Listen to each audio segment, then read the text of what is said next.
Hello friends, welcome to my channel. பூண்டு தொல்லை உரிச்சிட்டு அதை குப்பையில் தான் தூக்கி போடுவோம்.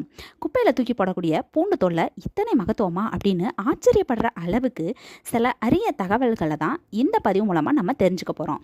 பூண்டுக்கு மருத்துவ குணங்கள் இருக்கிறது நம்ம எல்லாருக்குமே தெரிஞ்ச ஒரு விஷயந்தான். அதே போல தான் பூண்டு தோல்லையும் அதிகப்படியான மருத்துவ குணம் இருக்குது. குப்பையில் போடக்கூடிய இந்த பூண்டு தோலை எப்படியெல்லாம் பயன்படுத்தலாம் என்பதை பற்றிய குறிப்பை தான் தெரிஞ்சுக்க போகிறோம். ஆரோக்கியத்தின் மீது அக்கறை உள்ளவங்க இந்த குறிப்புகளை பார்த்து தெரிஞ்சுக்கோங்க. இனி பூண்டு தோலை உரிச்சா அதை ஒரு துணிப்பையில போட்டு கொஞ்சம் கொஞ்சமாக சேமிச்சு வாங்க. அப்பதான் இந்த குறிப்புக்கு பயன்படுத்த முடியும். பூண்டுக்கு மேலே இருக்கக்கூடிய இந்த லேசான தோல், உள்ளே இருக்கக்கூடிய தோல் எல்லாமே பயன் தரக்கூடியது தான்.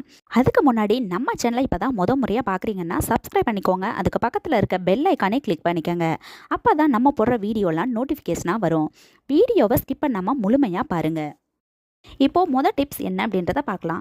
இப்போ இருக்க காலகட்டத்தில் வேலைப்பளு காரணமாக நிறைய பேருக்கு தலை பாரம், தலைவலி, மன அழுத்தம் இதெல்லாம் வருது. சில பேருக்கு தலையில் நீர் கோர்க்கக்கூடிய பிரச்சனையும் இருக்கும். அதாவது தலைக்கு குளித்தாலே அவங்களுக்கு தலை பாரம் வந்துடும். இப்படிப்பட்டவங்களுக்கு தான் இந்த குறிப்பு. சேகரிக்கப்பட்ட பூண்டு தோலை ஒரு துணி பையில் இந்த மாதிரி போட்டு ஒரு முடிச்சு போட்டு வச்சுக்கோங்க. இல்லைன்னா ஒரு ரப்பர் பேண்டு எடுத்து டைட்டாக இந்த மாதிரி போட்டு விட்டுருங்க. நைட்டு தூங்க போகிறதுக்கு முன்னாடி இந்த பூண்டு தோலோட தலையணையில் தலை வச்சு படுத்தா உங்களுக்கு இருக்கக்கூடிய தலை பாரம் குறையும். மன அழுத்தம் குறைஞ்சு தலை லேசானது போல ஒரு உணர்வு ஏற்படும். பூண்டு தோலை பிளாஸ்டிக் கவரில் போட்டு தலைக்கு வச்சு படுக்கக்கூடாது. துணிப்பையை தான் பயன்படுத்தணும். பழைய தலையணை உரை இருந்தாலும் அதுக்குள்ளே இந்த மாதிரி பூண்டு தோலை போட்டு வச்சு தலையணை போல் தயார் செஞ்சு வச்சுக்கலாம். தலைக்கு குளித்ததுக்கப்புறம் அந்த காலத்தில் எல்லாருமே சாம்பிராணி தூபம் போடுவாங்க. காரணம், சாம்பிராணி தூபத்துலேருந்து வெளிவரக்கூடிய அந்த புகை தலை பாரத்தை குறைக்கும். குழந்தைங்களுக்கு, கர்ப்பிணி பெண்களுக்கு சளி பிடிக்காமல் பாதுகாப்பாக இருக்கும். ஆனால் இந்த காலத்தில் யாருமே இந்த சாம்பிராணி புகை பக்கமே போகிறது கிடையாது. கேட்டால் புகை அலர்ஜி அப்படின்னு சொல்லுவாங்க. தலைக்கு குளித்ததுக்கப்புறமா கர்ப்பிணி பெண்கள், குழந்தைகள் சாம்பிராணி தூபம் போடுறது ரொம்பவே நல்லது. சாதாரணமாக இருக்கிறவங்க கூட சாம்பிராணி தூபம் போடலாம். அதில் ஒன்றும் தப்பு கிடையாது. உங்களுக்கு சாம்பிராணி தூபம் போடுறது அலர்ஜி இல்லை அப்படின்னா இந்த குறிப்பை ட்ரை பண்ணி பாருங்கள். வழக்கம் போல் கொட்டாங்குச்சியில் நெருப்பை மூட்டி அதில் சாம்பிராணி தூபம் போட்டு புகையை வர வைங்க. கூடவே பூண்டு காம்பு, பூண்டு தோலெல்லாம் அந்த நெருப்பில் கொஞ்சமாக போட்டு விட்டுருங்க. சாம்பிராணி தூபத்தோட இந்த பூண்டு தோலும் கருகி புகை வரும் இல்லையா? அந்த புகையை தலைக்கு குளித்ததுக்கப்புறமா தலைமுடிக்கு காட்டலாம். தலைக்கு குளித்ததுக்கப்புறம் குழந்தைங்களுக்கும் இந்த தூபத்தை காட்டலாம். கர்ப்பிணி பெண்களுக்கும் இந்த பூண்டு தோல் சாம்பிராணி தூபத்தை காட்டலாம்.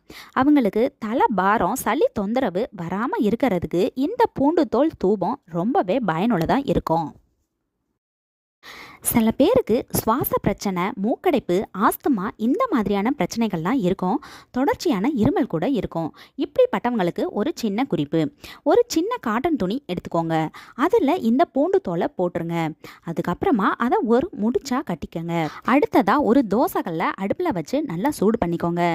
தோசைக்கல் சூடானதுக்கப்புறமா அடுப்பை ஆஃப் பண்ணிடுங்க.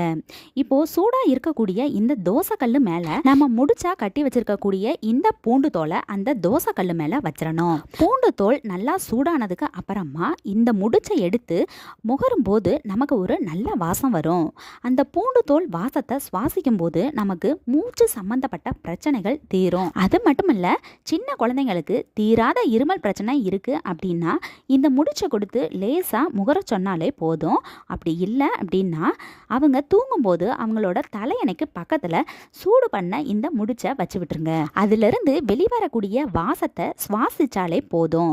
பெரியவங்களும் இதே போல இந்த முடிச்சிலிருந்து வெளிவரக்கூடிய வாசத்தை சுவாசிக்கும் போது சுவாசம் சம்பந்தப்பட்ட பிரச்சனைகள் தீரும். இந்த குறிப்புகள் எல்லாமே இயற்கையாக நமக்கு கிடைக்கும். எதையுமே நம்ம சாப்பிட போகிறது கிடையாது. லேசாக முகர்ந்து தான் பார்க்க போகிறோம். அதனால பக்க விளைவுகள் ஏற்படுறதுக்கு எந்த வாய்ப்புமே இல்லை. உங்களுக்கு இந்த குறிப்பு பிடிச்சிருந்தா ட்ரை பண்ணி பாருங்க. இயற்கையாக கிடைக்கக்கூடிய பொருட்கள் எல்லாத்துலேயுமே இறைவன் நமக்கு நிறைய நன்மைகள் கொடுத்துருக்காரு. அதை நம்ம சரியான முறையில் பயன்படுத்திக்காதனால தான் வரக்கூடிய பிரச்சனைகள் ஏராளம். பூண்டு தோலின் மகத்துவத்தை தெரிஞ்சவங்க இனி பூண்டு தோலை குப்பையில் போடாமல் அதை பயனுள்ளதாக மாற்றிக்கங்க. இந்த வீடியோ உங்களுக்கு பிடிச்சிருந்தா லைக் பண்ணுங்கள், ஷேர் பண்ணுங்கள், கமெண்ட் பண்ணுங்கள், மறக்காமல் சப்ஸ்கிரைப் பண்ணுங்கள். மீண்டும் வேறொரு நல்ல பதிவு மூலமாக சந்திக்கலாம். Bye friends, thank you.